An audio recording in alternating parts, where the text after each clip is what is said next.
தற்போது கிடைத்திருக்கும் அண்மை செய்தி, தமிழகத்தில் ஒரு அசாதாரணமான அரசியல் சூழல் நிலவி வரும் நிலையில் தாவேகாவுக்கு பெரும்பான்மையை நிரூபிப்பதற்கான காலக்கெடு ஆளுநர் தரப்பிலிருந்து நாளை வரைதான் அந்த காலக்கெடுவானது இருக்கிறது. அதற்கு மேல் ஆளுநர் ஆட்சி அமைக்கப்படும் அல்லது குடியரசுத் தலைவரின் ஆட்சி அமைக்கப்படும் அப்படின்ற மாதிரியான ஒரு பேச்சுகள் போயிட்டு இருக்கு. இந்த நிலையில தான் டிடிவி தினகரன் குதிரை பேரம் நடந்திருக்கிறதாகவும் தன்னுடைய கட்சி எம்எல்ஏவை தாவேக ஆதரவு கடிதம் வாங்கியதாகவும் சொல்லியிருந்தாரு. கடத்தப்பட்டதாகவும் அந்த எம்எல்ஏ கடத்தப்பட்டதாகவும் அவர் குற்றம் சாட்டியிருந்தாரு. இந்த நிலையில தாவேக அதற்கான ஆதாரத்தை வெளியிட்டிருந்தாங்க. கார்ல இருந்து அவர் சைன் பண்ணி கொடுக்க மாதிரியான ஒரு ஆதாரம் வெளியாகி இருந்தது. இந்த நிலையில தமிழக அரசியல்ல தற்போது எந்த மாதிரியான சூழல் நடக்குது?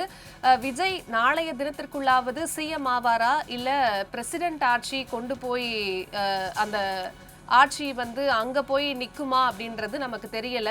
இதை பத்தியான கூடுதல் விவரங்களை தருவதற்காக செய்தியாளர் சிவராமன் இணைந்திருக்கிறார். சிவராமன், வணக்கம். குடியரசுத் தலைவர் ஆட்சி அமைவதற்கான வாய்ப்புகள் இப்போ அதிகரிச்சிருக்கதா பார்க்கப்படுது.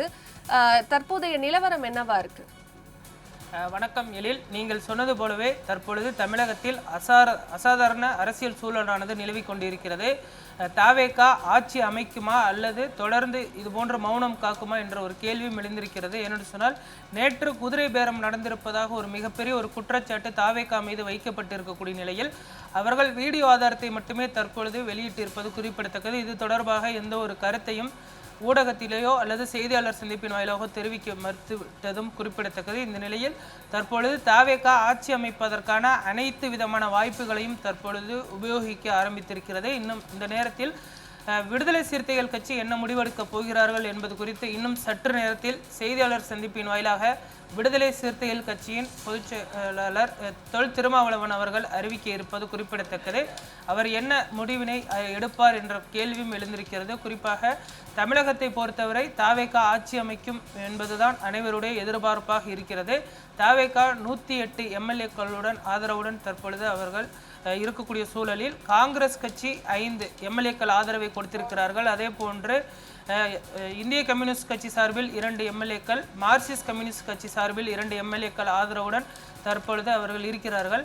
IUML இந்திய யூனியன் முஸ்லீம் லீக் நேற்று முதலில் ஆதரவு தருவதாக செய்தி வெளியாகியிருந்தது. ஆனால் கடைசி நேரத்தில் நாங்கள் திமுக கூட்டணியில் தான் தொடர்கிறோம், மதசார்பற்ற முற்போக்கு கூட்டணியில் அங்கம் வகிப்பதாக IUML தெரிவித்துவிட்டது. அதே போன்று விடுதலை சிறுத்தைகள் கட்சியும் ஆதரித்ததாக முதலில் நேற்று தெரிவிக்கப்பட்டது. ஆனால் நேற்று அவர் முதல்வர் மு க ஸ்டாலின் அவர்களுடன் ஆலோசனை மேற்கொண்டார். இந்த நிலையில் இன்று காலை 11 மணிக்கு அவர் தனது முடிவை அறிவித்திருக்கிறார். தமிழ்நாடு சட்டப்பேரவையின் காலமானது மே 10ஆம் தேதி நாளையுடன் நிறைவடைய இருப்பது குறிப்பிடத்தக்கது. மே 11ஆம் தேதிக்கு பிறகு எந்த ஒரு கட்சியும் தனிப்பெரும்பான்மையுடன் ஆட்சி அமைக்க கோரவில்லை என்று சொன்னால் அந்த இயல்பாகவே கவர்னர் ஆட்சி அமலுக்கு வந்துவிடும். ஒருவேளை கவர்னர் குடியரசுத் தலைவருக்கு பரிந்துரைத்தால் குடியரசுத் தலைவர் ஆட்சியை அமல்படுத்துவதற்கான அந்த வாய்ப்புகளும் இருப்பதாக சொல்லப்படுகிறது. ஆனால் இது எல்லாமே யூகங்களாகத்தான் இருக்கிறது. விடுதலை சிறுத்தைகள் கட்சி எடுக்கக்கூடிய அந்த முடிவு என்பது தாவேகா மட்டுமல்லாது ஒட்டுமொத்த தமிழ்நாடை எதிர்நோக்கக்கூடிய ஒரு முடிவாக இருப்பதும் குறிப்பிடத்தக்கது. 2 எம்எல்ஏக்கள் இருக்கிறார்கள் விடுதலை சிறுத்தைகள் கட்சிக்கு. திண்டிவனம் எம்எல்ஏ வன்னியரசு மற்றும் காட்டுமன்னார் கோயிலில் போட்டியிட்டு வெற்றி பெற்ற ஜோதிமணி உள்ளிட்ட 2 எம்எல்ஏக்களின் ஆதரவு என்பது அவர்களுக்கு இருக்கிறது. இந்த 2 எம்எல்ஏக்களின் ஆதரவு தற்பொழுது தாவேகாவிற்கு கிடைத்தால் அவர்களுடைய பலம் என்பது 118ஆக மாறும். தற்பொழுது 116 எம்எல்ஏக்கள் ஆதரவுடன் விஜய் இருக்கிறார். தற்பொழுது மதில் மேல் பூனை என்று சொல்லக்கூடிய வகையில் ஆட்சி அமைக்கக்கூடிய அந்த சூழல் என்பது இருக்கிறதா இல்லையா என்பதுதான் அனைவருடைய கேள்வியாகவும் விஜய் அவர்களுடைய அனைவருடைய பார்வையாகவும் இருக்கிறது. விரைவில் அவர் ஆட்சி அமைக்க வேண்டும் என்பதுதான் தற்பொழுது அனைவருடைய அந்த ஒரு எதிர்பார்ப்பாகவும் இருக்கிறது. இந்த சூழலில் விசிக விரைவில் தங்களுடைய அந்த முடிவு என்ன என்பது குறித்து அறிவிக்க இருப்பதும் குறிப்பிடத்தக்கது. இந்த நிலையில் காங்கிரஸ் கட்சியின் 5 எம்எல்ஏக்கள் எங்கே இருக்கிறார்கள் என்ற கேள்வியும் எழுந்திருக்கிறது. அவர்கள் ஹைதராபாத்தில் இருப்பதாக சொல்லப்பட்டிருந்தது. தற்பொழுது அதற்கு கர்நாடக துணை முதல்வர் TK சிவகுமார் அவர்கள் யாரும் ஹைதராபாத்தில் இல்லை என்று தெளிவுபடுத்தியிருக்கிறார். 5 எம்எல்ஏக்களை பாதுகாக்கக்கூடிய அந்த பொறுப்பு என்பது தற்பொழுது காங்கிரஸ் கட்சிக்கு இருப்பதாக பார்க்கப்படுகிறது. ஏனென்று சொன்னால் தமிழகத்தில் தொடர்ந்து குதிரை பேரத்திற்கான இந்த வாய்ப்புகள் என்பது இருப்பதாக சொல்லப்படுகிறது. நேற்று கூட அமமுகவின் எம்எல்ஏ அவர்கள் கடத்தப்பட்டதாகவும் அவருடைய தொலைபேசி அணைத்து வைக்கப்பட்டிருப்பதாகவும் சொல்லப்பட்டது. டிடிவி தினகரன் அவர்கள் ஆளுநர் மாளிகை சென்று நேரடியாக ஒரு குற்றச்சாட்டை முன்வைத்திருந்த நிலையில் அவர் எங்கே இருக்கிறார் என்றும் ஆளுநர் மாளிகை உத்தரவு பிறப்பித்த நிலையில் அரை மணி நேரத்தில் மீண்டும் டிடிவி தினகரன் அவர்கள் மன்னார்குடி எம்எல்ஏ காமராஜ் அவர்களுடன் ஆளுநர் மாளிகையில் ஆஜராகியிருந்தது குறிப்பிடத்தக்கது. இந்த நிலையில் குதிரை பேரம் நடந்திருப்பதாக முகாந்திரம் இருந்தாலே அதை விசாரணைக்கு உத்தரவிடுவதற்கு ஆளுநருக்கு அதிகாரம் என்பது இருக்கிறது. ஒருவேளை குதிரை பேரம் நடந்தது உறுதியானால் அவர்கள் வந்து பார்த்தோம்னால் ஆட்சி அமைப்பதற்கு எந்த ஒரு கட்சிக்கும் அழைப்பு விடுப்பதற்கும் வாய்ப்பில்லை என்று சொல்லப்படுகிறது. இவை அனைத்தும் தற்பொழுது வாய்ப்புகளாக மட்டுமே சொல்லப்பட்டு வருகிறது. ஆளுநர் என்ன முடிவெடுக்கப் போகிறார்? 118 எம்எல்ஏக்கள் ஆதரவு கிடைத்தாலும் ஆட்சி அமைக்க தாவேகாவிற்கு அழைப்பு விடுப்பாரா அல்லது தொடர்ந்து மௌனம் காப்பாரா என்ற கேள்வியும் எழுந்திருக்கிறது. ஏற்கனவே 3 முறை விஜய் அவர்கள் ஆளுநர் மாளிகை சென்று ஆளுநர் ராஜேந்திர விஸ்வநாத் அர்லேக்கர் அவர்களை சந்தித்திருக்கக்கூடிய நிலையில் தற்பொழுது மீண்டும் ஆளுநர் அவர்கள் விஜய் அவர்களை ஆட்சி அமைக்க அழைப்பு விடுப்பாரா என்ற கேள்விதான் எழுந்திருக்கிறது. தொடர்ந்து மத்திய அரசும் மத்திய உள்துறை அமைச்சகமும் இந்த விவகாரங்களை உன்னிப்பாக கவனித்து வருவது குறிப்பிடத்தக்கது. பாஜகவை பொறுத்தவரை இன்று மேற்கு வங்க அரசு பதவியேற்க இருக்கிறார்கள். முதன்முறையாக பாஜக மேற்கு வங்கத்தில் ஆட்சி அமைக்க இருக்கக்கூடிய சூழலில் அவர்களுடைய பார்வை அனைத்தும் தற்பொழுது மேற்கு வங்கத்தை நோக்கி தான் இருக்கிறது. அதற்கு பின்புதான் தமிழகத்தையுடைய அரசியல் நிலவரம் என்ன, தமிழகத்தில் கவர்னர் ஆட்சியை அமல்படுத்துவதா அல்லது குடியரசுத் தலைவர் ஆட்சியை அமல்படுத்துவதா உள்ளிட்ட பல்வேறு விஷயங்களையும் வந்து ஆராய்வார்கள் என்றும் எதிர்பார்க்கப்படுகிறது. தற்பொழுது வரை விஜய் அவர்கள் விசிக்கு ஆதரவை பெறுவதில் மும்முரமாக இருக்கிறார். ஒருவேளை விசிக்கு ஆதரவு கொடுத்தால் விடுதலை சிறுத்தைகள் கட்சி அலுவலகத்திற்கு விஜய் அவர்கள் செல்வார் என எதிர்பார்க்கப்படுகிறது. இதனால் விடுதலை சிறுத்தைகள் கட்சி அலுவலகம் அமைந்திருக்கக்கூடிய அசோக் பில்லர் அங்கே இருக்கக்கூடிய அந்த அலுவலகத்தில் தற்பொழுது காவல்துறையினர் அதிக அளவில் குவிக்கப்பட்டிருக்கிறார்கள். ஊடகத்துறையினரும் அங்கு நிறைய பேர் வந்திருக்கிறார்கள். ஏனென்று சொன்னால் திரும்ப அவர்களுடைய முடிவிற்காக அனைவரும் காத்திருக்கக்கூடிய ஒரு சூழல் என்பது எழுந்திருக்கிறது. விசிக்கு ஆதரவு கிடைத்தவுடன் மீண்டும் ஆளுநர் அவர்களை சென்று சந்திப்பாரா அல்லது தற்பொழுது ஆளுநர் அழைப்பு விடுப்பாரா என்ற கேள்வியும் எழுந்திருக்கிறது. இன்றைய தினமும் ஆளுநர் என்ன முடிவெடுக்கப் போகிறார், விஜய் அவர்கள் மீண்டும் ஆளுநரை சந்திப்பாரா என்ற ஒரு கேள்வியும் எழுந்திருக்கிறது. ஒருவேளை நாளைக்குள் ஆட்சி அமைக்க அழைப்பு விடுக்கவில்லை என்று சொன்னால் கவர்னர் ஆட்சியோ அல்லது குடியரசுத் தலைவர் ஆட்சியோ அமல்படுத்துவதற்கான வாய்ப்புகள் என்பது இருக்கிறது. தமிழகம் இதற்கு முன்பு இது போன்ற ஒரு சூழலை காணவில்லை என்றுதான் சொல்ல வேண்டும். தற்பொழுது அப்படி ஒரு சூழல் அமைந்தால் தற்பொழுது தமிழகத்திலும் அந்த குடியரசுத் தலைவர் ஆட்சி அமைப்பதற்கான முகாந்திரம் இருப்பதாக சொல்லப்படுகிறது. சிவராமன், இப்போ அந்த 118 அப்படின்ற மேஜிக் நம்பர் கிடைக்கிறது விஜய்க்கு ஒரு சவாலா இருந்த நிலையில அந்த விவகாரங்கள் எல்லாம் இப்போதான் கொஞ்சம் கொஞ்சமா சார்ட் அவுட் ஆகிட்டே வந்தது. நம்ம அந்த நேத்து பார்த்திருந்தோம். அதே மாதிரி விசிகாவும் இன்னும் சற்று நேரத்துல அவங்க நிலைப்பாடு அறிவிக்க இருக்காங்க. இந்த நிலையில இப்போ புது பிரச்சனையா டிடிவி தினகரன் ஒரு விஷயத்தை கொண்டு வராரு. இந்த மாதிரியான குதிரை பேரம் நடந்திருக்கு, எம்எல்ஏ கடத்தப்பட்டிருக்காரு அப்படின்னு சொல்லி காவல் நிலையத்துல அவர் விஜய் மேல புகார் கொடுத்திருக்காரு. இந்த மாதிரியான ஒரு சிச்சுவேஷன்ல இது எவ்வளவு சீரியஸான ஒரு மூவா பார்க்கப்படுது? இதனால பிரசிடென்ட் ஆட்சி வரும் அப்படின்னு சொல்றாங்க. அதற்கு என்ன மாதிரியான வாய்ப்புகள் இப்போதைக்கு இருக்கு? விஜய் பொறுத்தவரை 108 எம்எல்ஏக்களை எளிதாக பெற்றுவிட்டார். மீதம் இருக்கக்கூடிய அந்த 10 எம்எல்ஏக்களை பெறுவதில் தான் மிகப்பெரிய ஒரு போராட்டம் என்பது இருப்பது குறிப்பிடத்தக்கது. இந்த நிலையில் நேற்று அமமுக எம்எல்ஏ அவர்கள் தன்னிச்சையாக வந்து தன்னுடைய ஆதரவை கொடுத்தாரா அல்லது தாவேகா தரப்பில் அணுகி அவர்கள் ஆதரவை பெற்றார்கள் என்று தெரியவில்லை. முதலில் வந்து பார்த்தோம்னால் அமமுக எம்எல்ஏ அவர்களுடைய தொலைபேசி எண் வந்து சுவிட்ச் ஆஃப் செய்யப்பட்டு வைத்திருக்கிறது. அவரை தொடர்பு கொள்ளவே முடியவில்லை என்று டிடிவி தினகரன் தெரிவித்திருந்த நிலையில் அவர் தானாக வந்து விருப்பப்பட்டுத்தான் தன்னுடைய ஆதரவை தந்தார் என்று டிவிக்கு தெரிவித்திருந்தது. ஆனால் என்டிஏ கூட்டணியிலிருந்து எந்த ஒரு ஆதரவையோ அல்லது அவர்களுடைய எம்எல்ஏ ஆதரவை பெறப்போவதில்லை என்று டிடிவிக்கு அறிவித்திருந்த நிலையில் தற்பொழுது அமமுக ஆதரவை பெற்றது எப்படி, அவர் வந்து ஆதரவு வந்து தன்னிச்சையாக கொடுத்தாரா அல்லது அவர் கடத்தப்பட்டாரா என்ற விவரம் தெரியவில்லை. இந்த நிலையில் நேற்று அமமுகவின் எம்எல்ஏ காமராஜ் அவர்களுடன் டிடிவி தினகரன் அவர்கள் ஆளுநர் மாளிகை சென்று நேற்று இரவு 12:30 மணியிலிருந்து 1 மணிக்குள் சென்று சந்தித்தது குறிப்பிடத்தக்கது. 1:30 மணி அளவில் அந்த வீடியோ ஆதாரத்தை வந்து டிவிக்கு வெளியிட்டு இருந்தது. இந்த நிலையில் தற்பொழுது குதிரை பேரம் நடந்திருப்பதாக அந்த முகாந்திரம் இருப்பதாக டிடிவி தினகரன் அவர்கள் குற்றம் சாட்டியிருக்கிறார். 11 மணிக்கு அவர் செய்தியாளர்களையும் சந்திக்க இருப்பது குறிப்பிடத்தக்கது.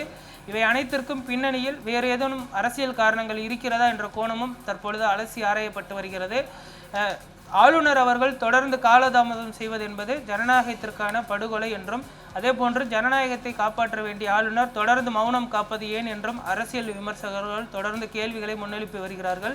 தற்பொழுது வரை விஜய்க்கான அந்த அழைப்பு என்பது விடுக்கப்படாத இருப்பதும் குறிப்பிடத்தக்கது. ஏற்கனவே பல்வேறு விதமான அவர்கள் அந்த எரர் என்பதை செய்திருக்கிறார்கள். ஏனென்று சொன்னால் தனிப்பெரும் கட்சி என்றுதான் சென்று ஆளுநரிடம் ஆட்சி அமைக்க அழைப்பு கேட்டிருக்க வேண்டும். ஆனால் அவர்கள் காங்கிரஸ் எம்எல்ஏக்களுடன் ஆதரவுடன் சென்றதுதான் தற்பொழுது இவ்வளவு பெரிய சிக்கலுக்கும் காரணம் என்று சொல்லப்படுகிறது.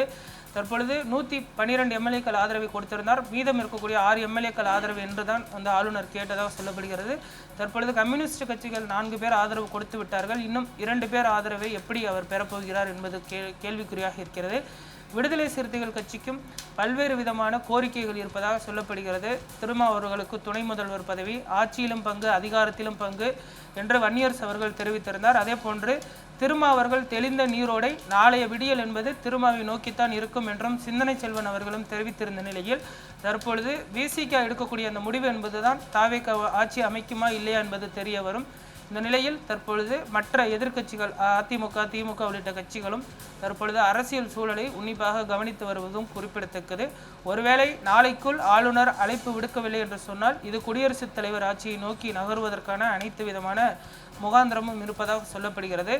ஆளுநர் எடுக்கக்கூடிய முடிவு என்பதுதான் தற்பொழுது முக்கியத்துவம் வாய்ந்ததாக பார்க்கப்படுகிறது. ஆளுநர் அவர்களும் சட்ட வல்லுநர்களுடனும் மத்திய உள்துறை அமைச்சகத்திடமும் தொடர்ந்து அவர் ஆலோசித்து வருவதும் குறிப்பிடத்தக்கது. ஏற்கனவே கேரளாவிலும் பிரச்சனை ஓடிக்கொண்டிருக்கக்கூடிய நிலையில் தமிழகத்திற்கு ஒரு நிரந்தர ஆளுநர் நியமிக்கப்பட வேண்டும் என்று சொன்னால் பொறுப்பு ஆளுநர் திடீரென்று கேரளா சென்று விட்டால் இங்கு இருக்கக்கூடிய அந்த பொறுப்புகளை கவனிப்பது யார் என்ற ஒரு கேள்வியும் எழக்கூடிய ஒரு சூழல் இருக்கிறது.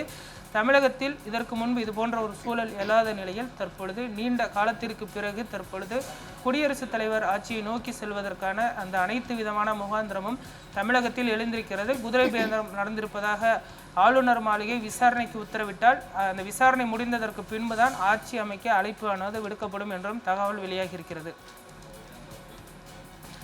சிவராமன், நம்ம குறிப்பா பார்க்கும்போது இப்போ சட்டமன்ற தேர்தலில் ஜெயிச்ச எம்எல்ஏக்களை ஒவ்வொரு குழுவா பிரிச்சு ஒவ்வொரு சைடு ஒவ்வொரு கட்சிகளும் வச்சுக்கிட்டு இருக்காங்க. அந்த வகையில அதிமுக எம்எல்ஏக்கள் பாண்டிச்சேரியிலேருந்து இப்போ ஒவ்வொருத்தரா வர தொடங்கி எடப்பாடி பழனிசாமியை போய் மீட் பண்ணிட்டு இருக்காங்க.